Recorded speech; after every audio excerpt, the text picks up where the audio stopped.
La justicia, se supone, debe ser equitativa, ecuánime y proporcional. Pero tenemos los juzgados llenos de casos en espera, los trabajadores judiciales enfadados, las tasas más caras de la historia reciente y parte de los jueces clamando por una reforma judicial. En estas condiciones, ¿es de verdad la justicia ciega?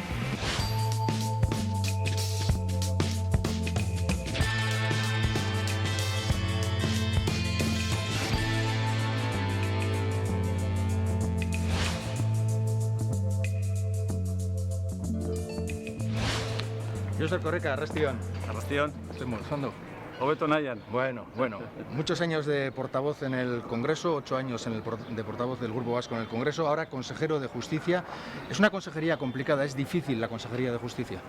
Bueno, son momentos en los que todas las consejerías son difíciles, Sí, ¿no? pero la tuya... La mía lo es en la medida en que con más recursos siempre se pueden hacer más cosas. Nosotros ni nombramos ni cesamos a los jueces, que es la competencia, digamos, central en el ámbito de la justicia, ¿no? ¿Quién los nombra y quién los cesa? Bueno, los nombra y los cesa el Consejo General del Poder Judicial. ¿Y la justicia es igual para todos? Hombre, debería serlo, pero el que lo sea o no depende de factores que desde luego no están en el sistema. Cuando la gestión de un sistema depende de personas, pues las personas somos todos falibles, ¿no? A veces porque nos prestamos al fallo y otras veces porque la naturaleza nos ha hecho así. Egunon, buenos días. Edmundo Rodríguez. Egunon, ¿qué tal estás? bien, Juez, ¿desde hace cuánto? desde el año 92. ¿Y dónde?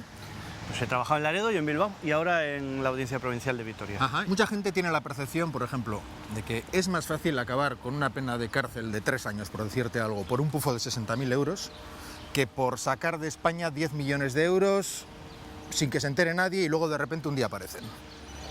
Hombre, es probable que esa sensación tenga algún fundamento, porque es verdad que es mucho más fácil acreditar un pequeño robo, un robo con fuerza, un robo con violencia, en el que se detiene a la persona que lo ha cometido y tenemos pruebas suficientes para condenar, que un complicado delito fiscal o de fraude o de evasión de capitales, en los que además, pues como digo, el asesoramiento al que se recurre hace que todo se dificulte muchísimo más, que todo se retrase y que la posibilidad de obtener prueba de cargo suficiente para hacer una condena pues sea muy superior. Eso indudablemente sucede. Hoy en día tiene más riesgo de ir a la cárcel un desgraciado que el que comete un delito a gran escala. Entonces, ¿tú crees que, por ejemplo, las nuevas tasas judiciales pueden abrir más esa brecha entre el que tiene más medios y menos medios a la hora de acceder a una justicia, digamos, de máxima calidad, por decirlo de una manera? Indudablemente, la tasa lo que ha hecho es impedir que las personas con menos recursos puedan acudir a los juzgados porque la reclamación que van a hacer es tan modesta que el coste de la tasa les disuade. Entre lo que cuesta la reclamación de cantidad cuando supera 2.000 euros en primera instancia y lo que te cuesta acudir en apelación, que son 500 euros sí o sí, pues estamos hablando de que cualquier reclamación pequeña, lógicamente hay que hacer cuentas antes de meterse en ella. ¿Y antes cuánto costaba? ¿Esto mismo cuánto costaba antes? Nada, a las personas físicas no les costaba nada, a las pequeñas empresas que tenían un nivel de facturación que les permitía presentar balance abreviado, es decir, empresas que no llegaban a facturar 1 millón de euros al año, nada. Estaban pagando esencialmente los grandes litigadores, los que llenan la jurisdicción civil o laboral, es decir, los bancos, las entidades financieras, las entidades de crédito, las compañías aseguradoras. Esos eran los que estaban pagando una tasa y además notablemente inferior a lo que se pagaba ahora.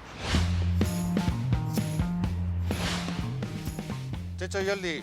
Hombre, buenos ¿qué días. tal? ¿Cómo estamos? Pues muy bien, muy ¿Todo bien. bien? Pues sí. Oye, ¿cuántas veces habrás estado tú pues dentro del Supremo, fuera del Supremo o en la Audiencia Nacional? ¿Cuántos años? Muchos, Pues ¿no? sí, como 35 años en todas las casas. Hay el Tribunal Superior de Justicia de Madrid, Audiencia Nacional, aquí el Supremo. Siempre cubriendo tribunales y hoy queremos hablar de si la justicia es igual para todos. Vamos a tomar un café. Ah, pues me parece estupendo. Venga, Me lo hala. explicas con más calma. Con mucha mayor dedicación. Se supone que todo el mundo tiene que poder acceder a la justicia.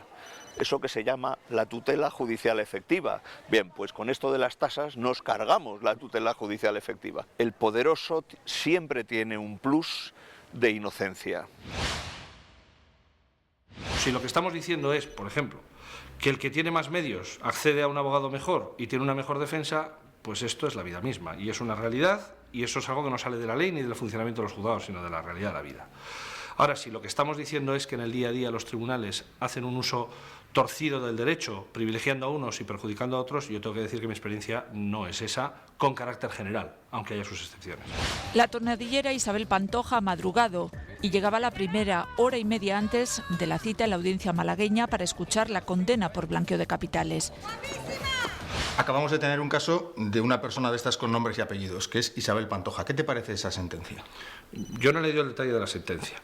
Hombre, a mí me puede llamar la atención como ciudadano que dos personas que han estado en la misma posición de relación con el principal acusado, sus esposas sucesivas o parejas sucesivas, hayan tenido un trato jurídico diferente. Me puede llamar la atención, pero como no conozco el detalle, tampoco puedo manifestar que eso es un trato desigual claramente, ¿no? Ya a la salida, mucha expectación, gritos de ladrona y pese a la protección policial, la Pantoja ha sido zarandeada. Ha caído al suelo desvanecida antes de poder ser introducida en el coche. ¿Cuánto puede haber cobrado el abogado de Isabel Pantoja?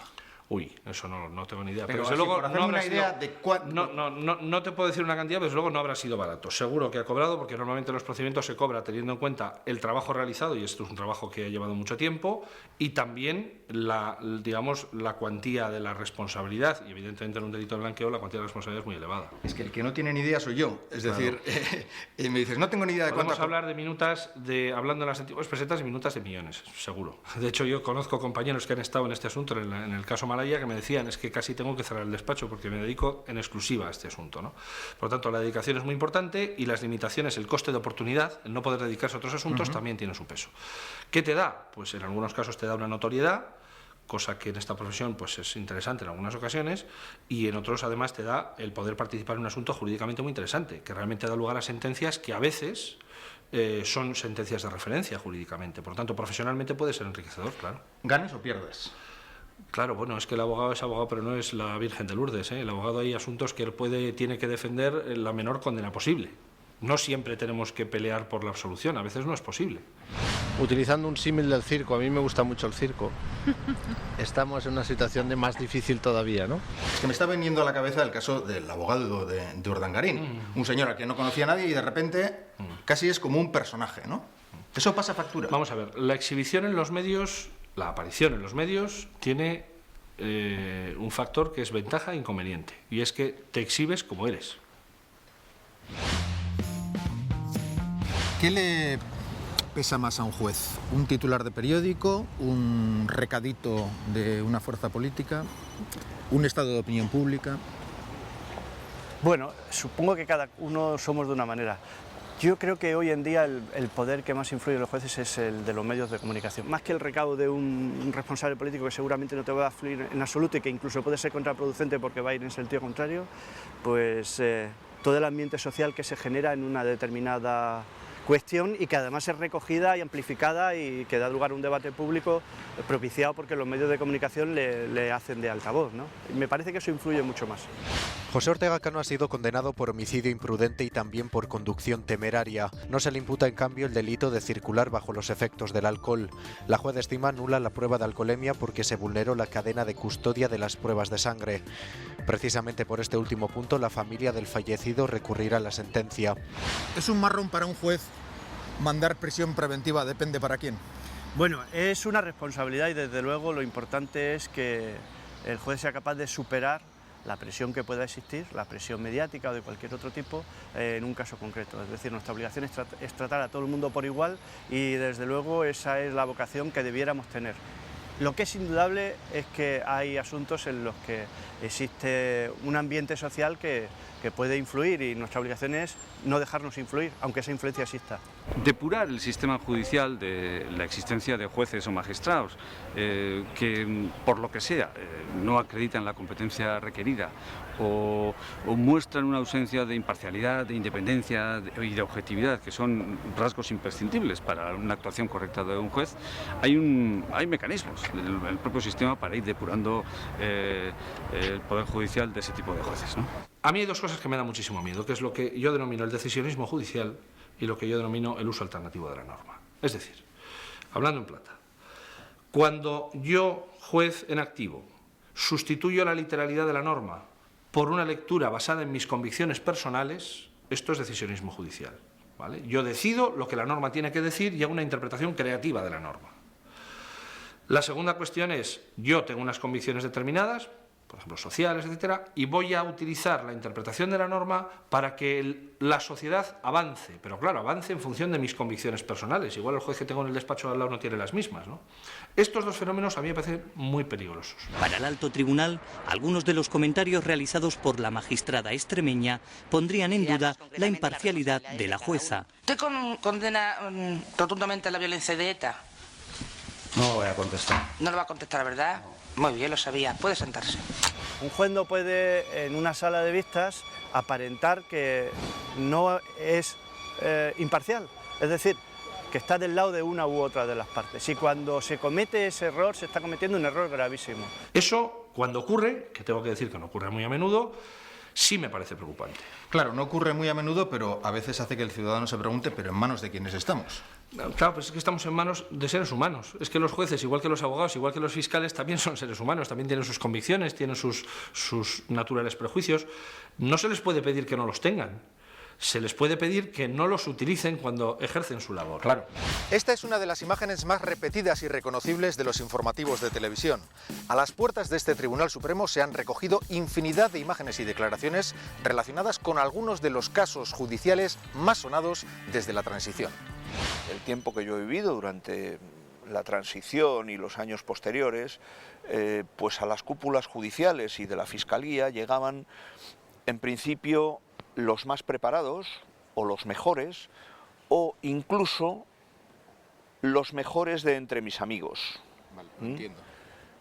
Resulta que ahora, por este juego de las mayorías de los partidos políticos y demás, ya lo de los mejores, olvídate, ahora llegan mis amigos o mis amigos. Al fiscal lo nombra el Gobierno.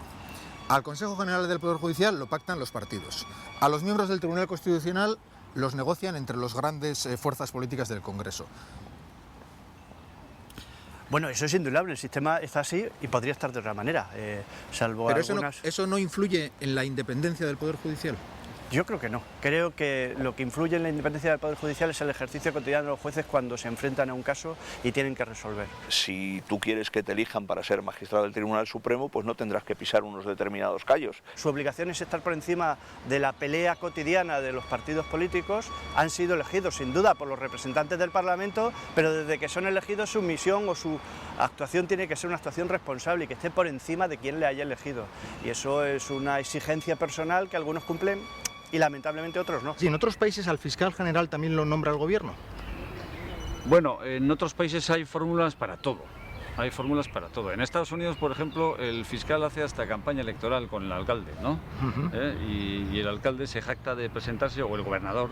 Junto a tal fiscal, sí, ¿no? Este es el fiscal que voy a defender yo, que voy a presentar conjuntamente conmigo, incorporada a mi candidatura o conjuntamente con la mía, para defender la ley, ¿no? Las fórmulas son muy diferentes, ¿no? ¿Y la que está vigente aquí, qué te parece? Que al fiscal general del Estado, que al final es el Ministerio Público que tiene que acusar, lo nombre el Gobierno. Bueno, a mí me parece que la fórmula que está vigente aquí acusa una excesiva subordinación al Gobierno, ¿no? ¿Hay sumarios con impulso político o no? Bueno, es indudable que hay sumarios en los que la política criminal de un gobierno, la que tiene el perfecto derecho a plantear, propicia el que esos procedimientos o se inicien o sigan adelante. ¿Por qué? Porque hay una petición directa al fiscal general del Estado para que eso se lleve adelante. Entonces, yo creo que no se puede ocultar que hay determinadas situaciones en las que, además de manera pública y transparente, en otras quizás menos, el gobierno pide a la Fiscalía que actúe y está sucediendo. Yo creo que en el caso de Egunkaria sí hubo, sin ninguna duda, hubo impulso político, no hay ninguna duda, ¿no? Vivíamos un momento político muy determinado, muy concreto, ¿no? Era la mayoría absoluta de Aznar. Aznar se marcó como objetivo político confundir todo el nacionalismo vasco con el terrorismo. y toda expresión cultural vasca en euskera automáticamente era reconducida al ámbito de la violencia, el terrorismo, la intolerancia y todo esto que se identificaba como característica singularizada, ¿no?, del nacionalismo vasco, y dentro de ese contexto pues, se consideró que pues que este era, digamos, Egunkaria era una pieza a batir más, ¿no? Pasadas las 3 de la madrugada, 300 agentes de la Guardia Civil irrumpían casi simultáneamente en las 4 sedes de Egunkaria en Hego Euskal Herria. La operación ha sido coordinada por el juez del Olmo desde la Audiencia Nacional Española en Madrid. Durante horas, los agentes han registrado las sedes del rotativo vasco y se han incautado de ordenadores, cuadernos, documentos y todo tipo de material de trabajo.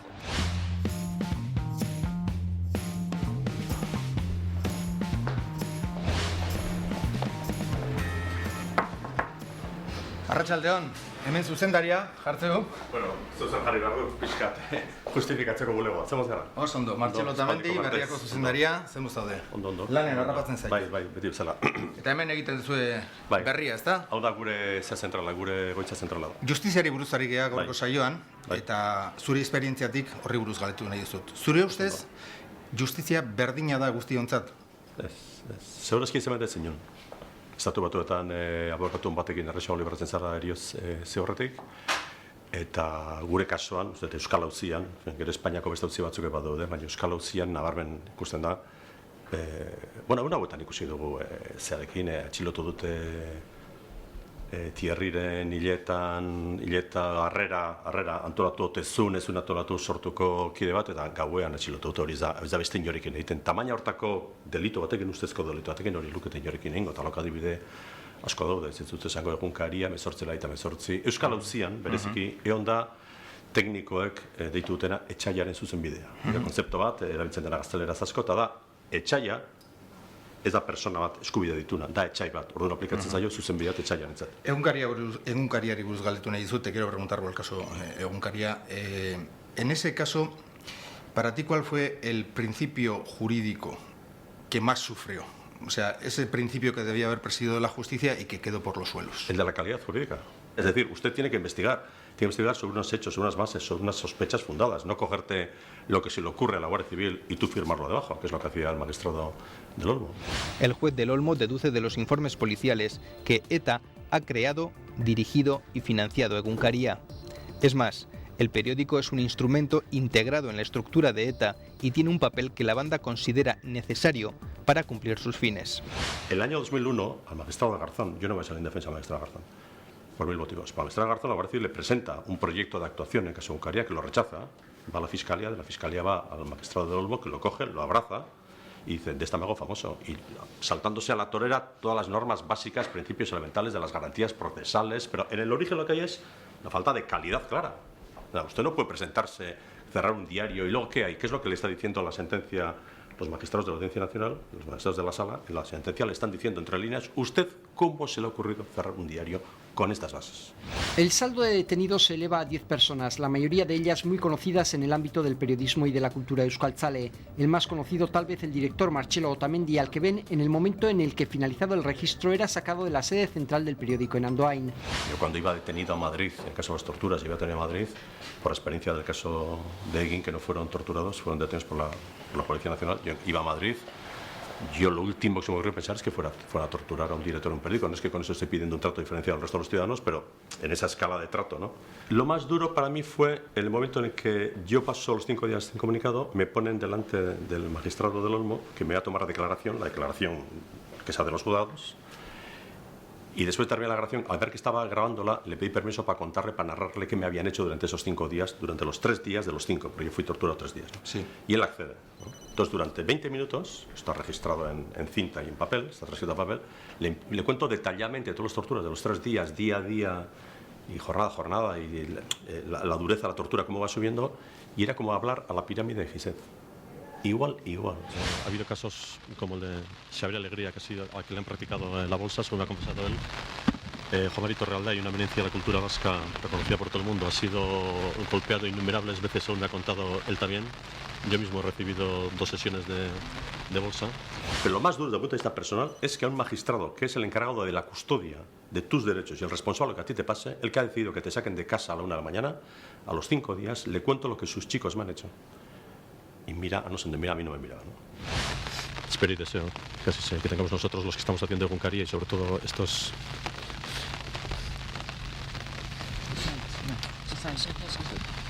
compañeros que son impagables.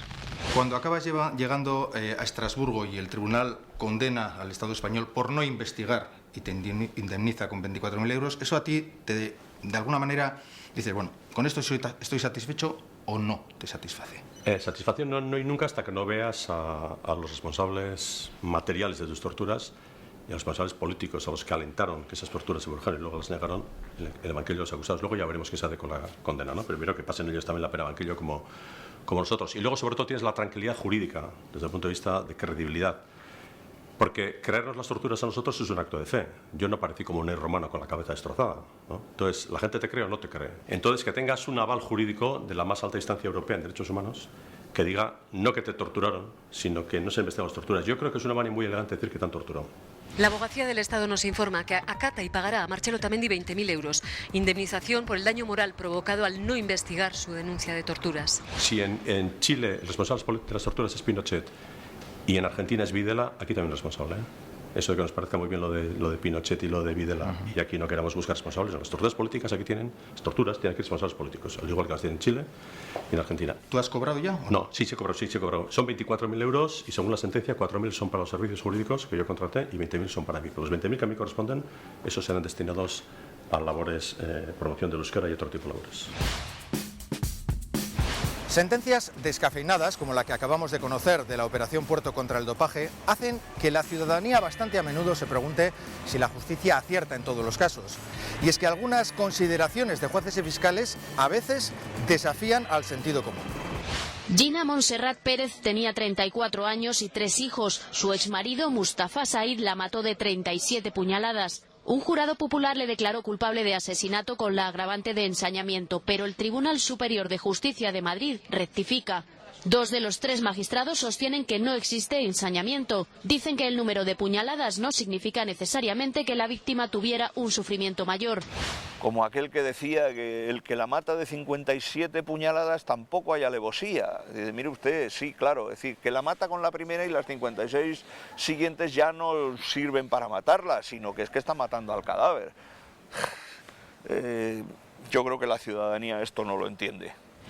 Esta es la polémica frase de la sentencia del juez del Olmo. Dice que el término zorra no tiene por qué utilizarse como menosprecio o insulto. Puede ser una descripción de un animal que debe actuar con especial precaución. Y entonces, ¿cómo me explico yo que en una sentencia, por ejemplo, un juez escriba no sé quién le llamó zorra a su mujer, pero no quería insultarle, era para decir que era muy astuta? Sí. Bueno, está claro. Ese tipo de cosas que tú las conoces, ¿no? Sucede y además es habitual que haya sentencias que sean o incomprensibles o realmente chocantes. Para eso tenemos, para esos casos, precisamente el sistema de recursos, es decir, el sistema procesal de garantías que permite que una decisión que pueda ser discutible o una apreciación que desde luego no sea demasiado, razonable, pueda ser corregida por el Tribunal Superior, una audiencia, una sala del Tribunal Superior o por el Tribunal Supremo e incluso el Tribunal Constitucional y ya, bueno, como todo el mundo sabe, incluso el Tribunal de Justicia de la Unión Europea. Es decir, tenemos ahora un sistema procesal complicado pero que por lo menos trata de garantizar lo que no impide que en algún caso no pueda haber error judicial, pero que estas situaciones no se produzcan. En 2012 se concedieron más de 450 indultos en todo el Estado. ¿Quién concede esos indultos? ¿Por qué? Y sobre todo, ¿a quién? Condenado a 13 años de cárcel, el conductor kamikaze que acabó con la vida de su hermano ha recibido el indulto del gobierno. La familia exige que justicia explique las razones del indulto y señala que el abogado del conductor es hermano del diputado popular Ignacio Astarloa, ex subsecretario de Estado de Justicia. Queríamos preguntar también por los indultos, que es una figura un poco, no sé, es como el comodín del público. Sí, es así además, sí. Es que es el derecho de gracia e indulto. Básicamente es una institución que permite al gobierno indultar, es decir, permitir no cumplir la pena que un tribunal ha dicho que debe cumplir. Punto. Y además lo puede hacer de manera inmotivada e injustificada, porque es un derecho de gracia. Ya está. El indulto es una medida del absolutismo, de cuando los reyes eran autoridad absoluta y demás, y entonces esto es una herencia de eso. Se supone que el indulto está previsto para aquellas circunstancias en las que la pena que corresponde al delito excede de lo que son los usos normales o que es notablemente excesiva. Hace 5 años, Emilia encontró una cartera con una tarjeta de crédito. La utilizó para comprar comida y pañales para sus hijas. Gastó 193 euros. Pagó una multa de 900 euros, realizó trabajos para la comunidad, pero le quedaban menos de 15 días para ir a la cárcel y cumplir una pena de 1 año y 9 meses. Por una parte, el juzgado ha suspendido la ejecución de la pena, pero además el gobierno le ha concedido el tan aclamado indulto. Yo creo que el indulto es una facultad, un derecho, una facultad que tiene el gobierno, lo tienen todos los gobiernos del mundo y que se tiene que utilizar con mesura, con prudencia y con rigor. El Estado ha tenido sus presos, ¿eh? Galindo estuvo en la cárcel, Vera, toda esta gente ha tenido sus presos, los ha sacado todos. ¿Se les ha tratado igual? ¿La justicia les ha tratado igual? No, por favor. Galindo salió por una coronaria. ¿Por una? Una coronaria. Una enfermedad coronaria. Sí. En España sobran cardiólogos, están dispuestos a afirmar eso y lo que sea. Vera salió por una... Depresión, creo, ¿no? Exactamente. Bueno, pero unos días antes escribió en El País una nota que todo el mundo entendía correctamente, un artículo diciendo que me saquéis de aquí o me cargo a todo el gobierno. Y luego le detectaron... Puede ser así también, puede ser que escribiera un artículo y luego tuviera una depresión. Todo es posible, ¿no? Lo que no podemos tener en nuestro país es los indultos contados a miles. Eso no es serio porque la sensación que transmite es una sensación terrible, que la justicia es diferente, que si tienes la capacidad de influir en el gobierno para que te indulte, vas a acabar bien librado. Yo creo que eso es algo que hay que atajar, hay que controlarlo y hay que poner límites a esa facultad que tiene el gobierno. Aquí condenamos a gente muy importante. Otra cosa es que, claro, en nuestra mano no está el impedir que a esas personas importantes o a esas personas que han cometido delitos muy graves, luego el gobierno les indulte. ¿Se puede decir que en España ha habido indultos a la carta? Es decir, un indulto para algo o para alguien en concreto. Claro. ¿Me pones algún ejemplo? Pues hombre, el ejemplo más clamoroso es el de Alfredo Sáenz, primer ejecutivo de banca en España, consejero delegado del Santander, que había sido condenado a una pena pues ridícula para lo que había hecho en definitiva, porque gracias a lo que él había hecho, que era una denuncia falsa, metieron a varios empresarios en la cárcel. La capacidad de indultar es una prerrogativa de la que goza el Consejo de Ministros y hoy en su primera reunión tras las elecciones ha hecho uso de ella. El banquero Alfredo Sáenz, actual vicepresidente del Banco Santander, ha sido indultado tras ser condenado por denuncia falsa en 1994. De esta manera, Alfredo Sáenz podrá seguir siendo consejero delegado del Banco Santander al cumplir el requisito de honorabilidad que le exige el Banco de España. Uno de los requisitos de la honorabilidad es no haber sido condenado y no tener antecedentes penales. Y entonces por eso se indulta a Alfredo Sáenz, para que no tenga. Claro, el último indulto de Zapatero es y todos los efectos que vengan aparejados y que le impidan ser banquero.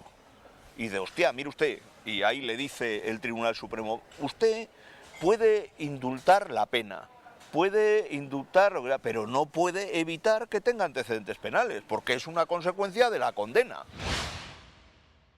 ¿Indultará el gobierno a Garzón? Yo no creo que le vayan a indultar, a pesar de que el ministro de Justicia es amigo personal de Garzón.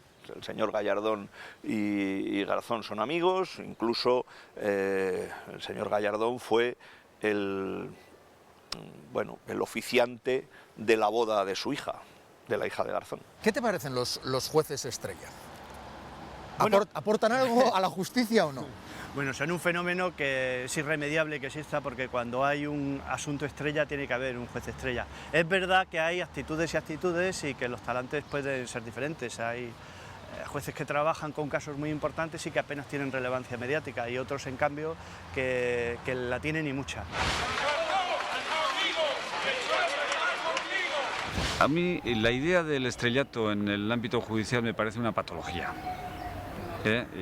Yo creo que el mejor juez es el que menos se deja sentir. Me hablas de Garzón, ¿no? Bueno, es un ejemplo, ¿no? A mí me ha parecido siempre el modelo arquetípico de juez estrella, ¿no? Que ha buscado el estrellato y la notoriedad en prácticamente todas las intervenciones en las que ha participado, ¿no? Ya tiene en la mano la sentencia, inhabilitado como juez para 11 años. Acusado de ser injusto a sabiendas, el peor delito para un juez. La condena llega por el caso Gürtel. Escuchas en prisión de las conversaciones entre imputados y sus abogados. Un magistrado que no tiene claro que no puede intervenir las conversaciones entre un letrado y su cliente cuando el cliente está en prisión, realmente es una situación que yo creo que es peligrosa, realmente socialmente hablando. Es decir, yo no sería capaz de defender a ningún cliente mío que estuviera en prisión si no tuviera la certeza de que mis conversaciones con él son absolutamente confidenciales. Y el ordenamiento jurídico es que lo garantiza claramente. Teniendo en cuenta el principio de igualdad de partes, de igual manera con la acusación y con la defensa. Vamos a terminar ya esta discusión. Vamos a traducir esto y después ya averiguaremos lo que hacemos. En el juicio 1898, yo creo que con las grabaciones de esta casa de TV, quiere decir que siguió todo el juicio, luego se distribuyó una especie de DVD con todas las barbaridades que decía la magistrada jefe de la presidenta, ¿no? La Murillo. Por ejemplo, hay una intervención de Íñigo Irún donde le dice: reclamo no sé qué, pedí algo que le negaban, no, pues apelo a la sentencia tal del Tribunal de Derechos Humanos de Estrasburgo, y dijo ya, a mí me da igual lo que diga Estrasburgo, ¿no? En plena sala, en pleno juicio, con las cámaras, con todo el mundo ahí delante, ¿no? Y luego aquella famosa que le dijo también a Otegui, que estaba en huelga, entonces un poco de agua está en huelga, para mí como si bebe vino, ¿no? Bueno, pero solo el 1898, hay unas actuaciones de ella que son absolutamente de sacarle la carrera judicial. Decía, señoría, que si tiene algún problema la sala, en que beba agua porque está en huelga de hambre. Como si quiere beber vino. Pues exactamente. Pero es verdad que hay jueces que se piden casos. No. Las reglas de reparto de asuntos están tasadas, están determinadas y, bueno, si se vulneran pueden dar lugar a sanción, como ha ocurrido además en algún caso en que algún juez ha sido sancionado por tratar de saltarse las normas de reparto y la forma en que se les deben atribuir los asuntos. Ha habido una discusión muy importante, teórica, de por qué se llevaban los casos de ETA a Madrid, a Audiencia Nacional, y por qué no se permitía que el juez natural los investigara. Y era, en teoría, para proteger a los magistrados. Y luego, en realidad, no era para eso. En realidad, era para que otros magistrados, con otras disposiciones a actuar de una manera concreta, tuvieran esos casos. Estas pugnas entre jueces por yo me quedo con el caso Gürtel es mío, el caso Gürtel es tuyo. Estos son cosas que pasan en la Audiencia Nacional. Mi experiencia profesional me dice que en otros juzgados la discusión suele ser al revés. Yo no quiero ver este asunto, llévatelo tú. Yo no sé, no me preguntes por qué, pero desde luego lo que suele ocurrir es ¿qué pinta este asunto encima de mi mesa? Esto debería estar en el 2. ¿Qué pasó con Carlos Díbar? Porque es un caso que tú conoces, directamente lo llevaste tú. Con Carlos Díbar pasa que este señor era presidente de la Audiencia Nacional, en un error magistral del señor Zapatero lo elevan a la categoría de presidente del Tribunal Supremo y del Consejo General del Poder Judicial porque creen que le van a manejar estupendamente. Es un coronel mandando a generales y entonces en un determinado momento los generales no le hacen ni caso. Como su capacidad era la que era, se dedica a vivir bien. Díbar ha explicado que su situación era insostenible desde que estalló hace unas semanas una gran polémica por varios viajes de fin de semana que realizó a la localidad de Marbella y cuyos gastos, 30.000 euros, cargó al Consejo General del Poder Judicial. Cuando descubren que efectivamente él ha hecho todo eso, en vez de decir aquello de lo siento, me he equivocado, esto es una interpretación incorrecta de lo que me permitía la norma y no lo voy a volver a hacer y devuelvo el dinero, en vez de decir eso, él se enroca. Quiero señalar con rotundidad, por lo que a mí respecta, que no existe irregularidad alguna en los viajes cuestionados. Pues claro, llega un momento en el que el bochorno es tal que al otro no le queda más. Vamos, la Asociación Profesional de la Magistratura le hace ver que o dimite o lo dimiten.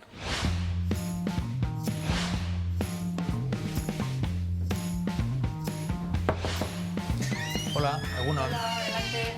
Rosa Trinidad, ¿qué tal estás? Sí, Egunon.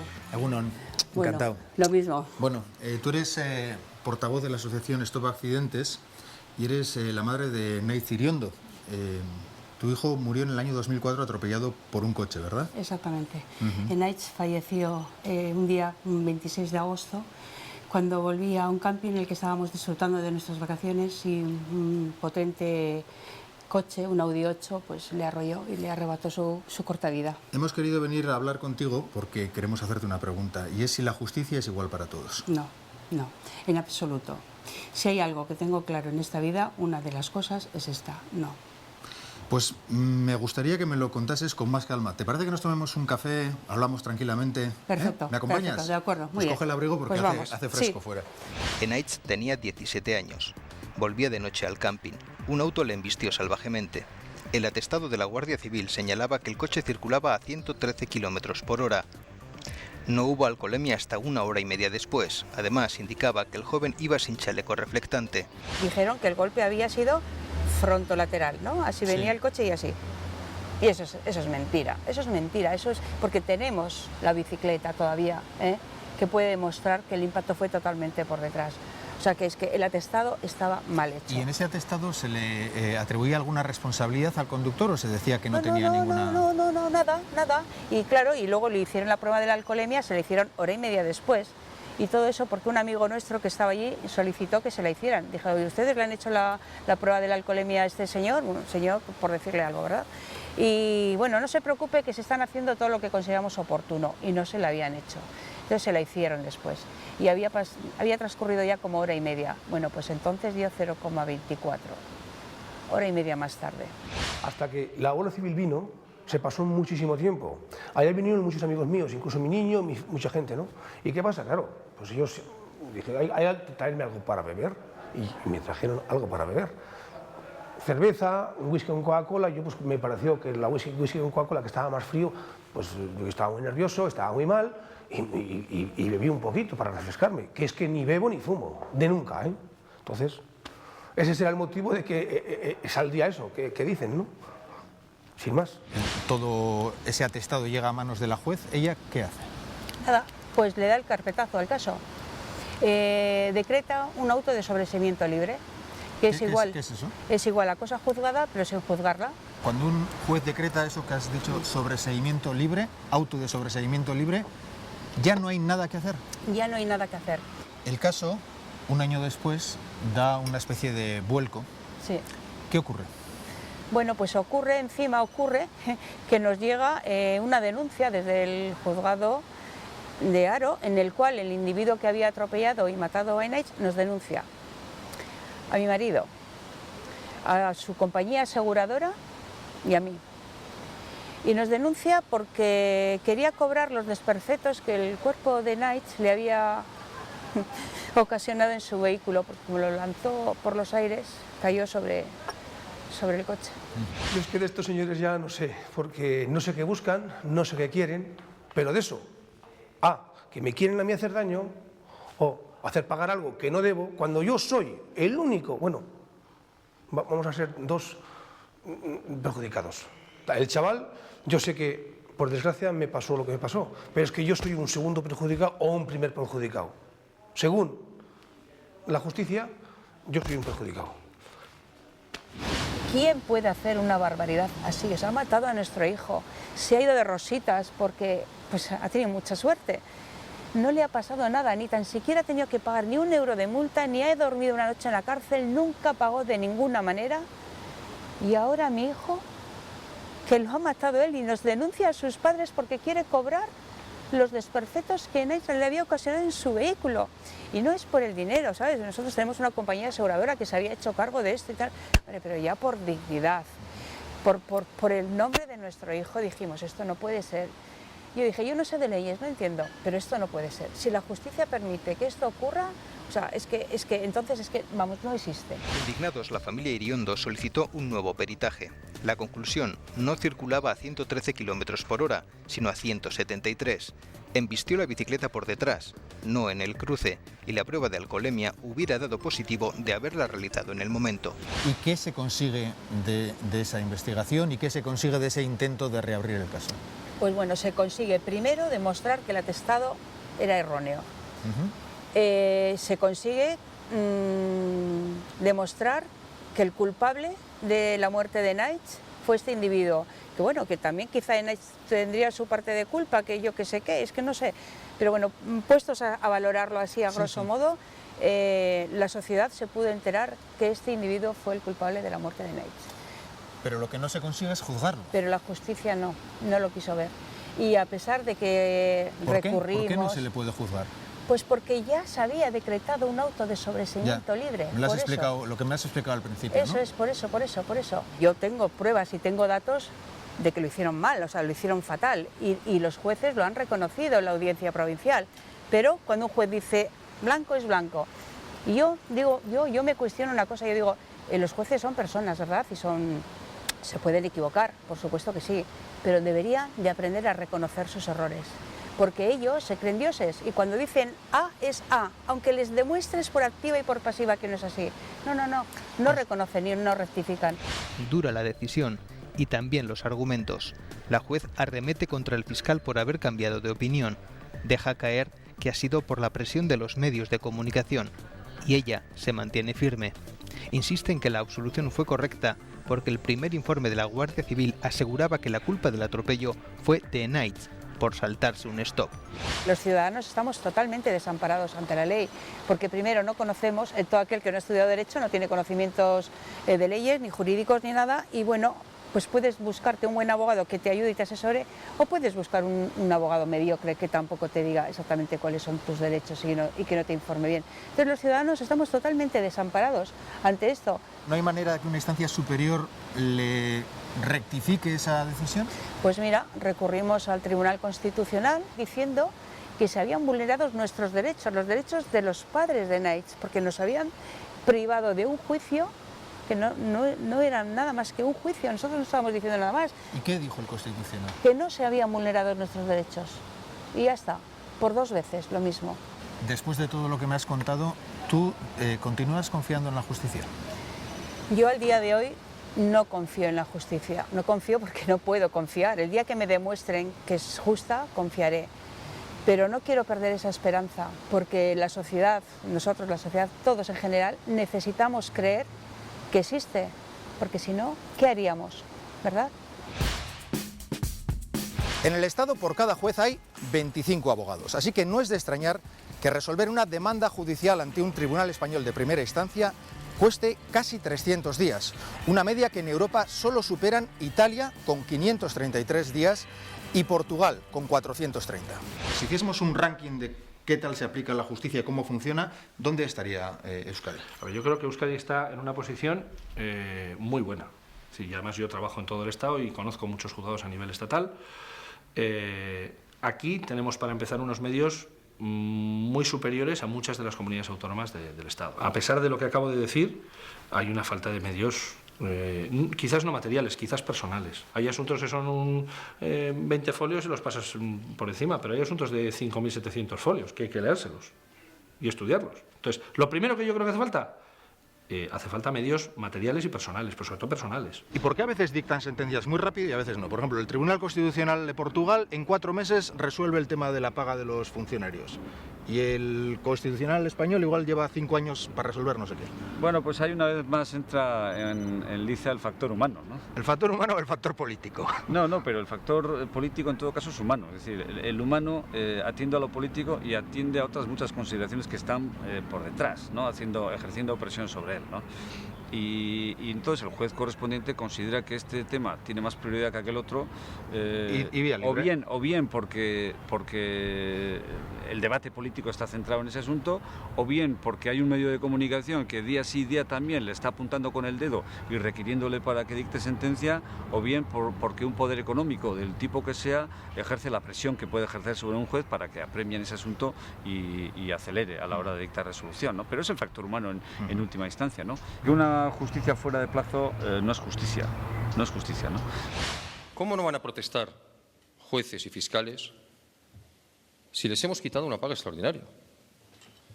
¿Cómo van a protestar jueces y fiscales si tenían antes 18 días al año para asuntos propios y se lo hemos dejado en 12? ¿Pretende usted que me aplaudan? Un juez de lo social tiene que hacer más de 1.000 asuntos o juicios al año. Un juez de lo contencioso administrativo ronda esas cifras. ¿1.000 juicios al año? Al año. quitamos... Son 3 al día, casi, ¿no? No, esos son 5 o 6 al día. Es decir, hay que quitar el mes de agosto, que es inhábil, en Semana Santa no señalamos, porque si pones un juicio de Semana Santa, la gente no viene, otro tanto ocurre en Navidades, hay jueces que se ponen enfermos, tienen ese rasgo de humanidad, y al final el problema que tenemos es que tienes que dar respuesta a 6, 7 asuntos al día. Los casos más complicados tardan más en resolverse, eso es sentido común. Se mueven más lentos, claro. Vale, pero te cito un caso. El caso de las Herricos, sumario no sé qué 02, que lleva 10 años abierto en la Audiencia Nacional. Si es que si hay un tribunal en el que los asuntos se mueven lentos es la Audiencia Nacional. El problema de los procedimientos a veces son no tanto lo que hay que hacer, sino los tiempos muertos hasta que se hacen. Es decir, si yo requiero una documentación bancaria y esa documentación bancaria esa requiero al Banco de Santander, puede tardar 6 meses en mandarme la documentación. Y durante 6 meses hasta que eso no llegue, no se puede mover el asunto. Y no puede llamar al juez y decir, oiga, que hace 6 meses que le he pedido este papel. Puede reiterar el oficio, puede tal. Si tuviéramos, en lugar de 10 juzgados de instrucción en Bilbao, tuviéramos 25, pues igual resulta que eso pasaría y estaríamos haciendo, digamos, requisitorias, reiteraciones nuevas. Oiga, le recuerdo que el oficio de tal... Pero es que no tienen... Yo creo, objetivamente, que no tienen posibilidad. No, es que... Y luego también te digo una cosa, y te lo digo ya, entonando un poco en mi culpa. Las defensas, en ocasiones, no tenemos un interés especial en que un asunto se mueva. Y cada uno hace su labor. La Gran Sala del Tribunal Europeo de Derechos Humanos ha comenzado esta semana a examinar el recurso presentado por el gobierno español sobre el caso de la presa de ETA Inés del Río. Esta tenía que haber salido de prisión en 2008, pero tras aplicársele la llamada doctrina Parot, su pena se vio alargada hasta 2017. Creo que la doctrina Parot es un instrumento que ha sido enormemente útil en la lucha contra el terrorismo y espero que así lo entiendan. Bueno, yo he escrito mucho de la doctrina Parot, me parece directamente inconstitucional y es la manera que tiene el custodio de la legalidad de hacerse trampas al solitario. ¿Qué te parece la doctrina Parot? Bueno, yo siempre me he posicionado en contra. Cuando yo veo que en la doctrina Parot se alteran las reglas de juegos para pretender aplicar retroactivamente un nuevo sistema de cálculo de la duración de las penas, pues inmediatamente me doy cuenta de que esto rompe los esquemas y los principios que habíamos asentado durante mucho tiempo en el ámbito del derecho penal, ¿no? Esto quiebra la cultura de las garantías. ¿Qué te parece que Arnaldo Otegi está en la cárcel? Hombre, me parece un error en la medida en que lo esté solamente por su actividad política, ¿no? Yo recuerdo que se le detuvo y se le procesó y creo que se le condenó por colaborar en la reestructuración de una organización política que había sido ilegalizada, pero solamente por eso, por desarrollar una actividad estrictamente política, no violenta, ni terrorista, ni tipificable como delito por otro cualquier motivo. En la medida en que su estancia en prisión obedezca estricta y exclusivamente a un tratamiento de este tipo, y yo, en fin, no puedo discrepar más rotundamente de una situación como esa, ¿no? Arnaldo Otegi está en la cárcel porque se llama Arnaldo Otegi. Sí, Arnaldo Otegi está en la cárcel porque es el líder del Cierre de Abertzale y está pagando la T4. Arnaldo Otegi está literalmente pagando la T4. ¿Quieres que te ponga un ejemplo bonito sobre distintas maneras de actuar y distintos baremos? Madrid, vas hacia la estación de Atocha, sí, y en la acera esa de la derecha hay una tienda de recuerdos en Madrid. Sí. Souvenirs, sí, una tienda de recuerdos, donde venden pues guitarras flamencas, vestiditos de andaluzas. Lo que se vende en una tienda de recuerdos de Madrid. Todo, el torito y tal, no sé qué, imágenes de la Puerta de Alcalá, y en el escaparate tienes imágenes así de este tamaño, a 400 metros del Congreso, de Tejero, con la pistola al aire, se identifica claramente por el bigote vestido de Guardia Civil, de Hitler, de Franco, de Mussolini. Estoy yendo hacia la estación de Atocha. En la estación de Atocha hubo un atentado muy duro, y en el Congreso hubo un intento de golpe de Estado. Vengamos a Euskal Herria, Donostia, Parte Vieja, tienda de souvenirs. Imagínate que colocan una estatua así, de una persona, de un varón con una metralleta claramente identificable con ETA. La época de la estética de los polimilis, por ejemplo, la estética de metralleta aquí al cuello, con el buzo aquel, sí, o la época de los últimos años de ETA, que has dado la rueda de prensa con la capucha blanca. O sea, imagínate que eso se vende allí, como se vende Tejero. No pasa nada en Madrid. Que no se le ocurra a nadie, no estoy seguro que a nadie se le va a ocurrir, porque no está la cuestión para eso. Imagínate que a alguien se le ocurre poner unas estatuillas claramente identificables con gente de ETA. no habría sitio en el Boulevard de Donosti para colocar unidades móviles de televisión y en el puerto de Donosti para colocar unidades móviles de radio. El escándalo que se iba a montar. Cuando son cosas de España, son cosas simpáticas. ¡Uy, qué simpático! Una estatuilla de Franco, una de Tejero, ¿no? Eso es una cosa simpática y no se escandaliza nadie, en la Audiencia Nacional, ni en la Audiencia Provincial, ni en ningún sitio. Eso pasa en Donosti, se multiplica por 100. Por lo tanto, no hay la misma vara de medir en un sitio que en otro. Imagínate que algún día te tienes que enfrentar a una causa judicial. Tú como acusado, digamos, ¿qué preferirías que te juzgase? ¿Un jurado popular o un tribunal? Bueno, yo preferiría que me enjuiciara, según el tipo de asunto, un jurado o un juez profesional. Sí, depende del tipo, ¿eh? Sí, yo está además bastante estudiado por los sociólogos y cuando se tratan de delitos contra la libertad sexual, por ejemplo, los jurados son absolutamente intransigentes, no perdonan. En cambio hay delitos en los que los jueces profesionales pues son seguramente por su trayectoria más benévolos y entonces si fuera un delito de esa clase preferiría un juez profesional. En todo caso, necesitamos los dos tipos de tribunales, porque hay asuntos en los que precisamente la presencia de los ciudadanos en los tribunales les permite a los tribunales percibir por dónde va la sensibilidad social.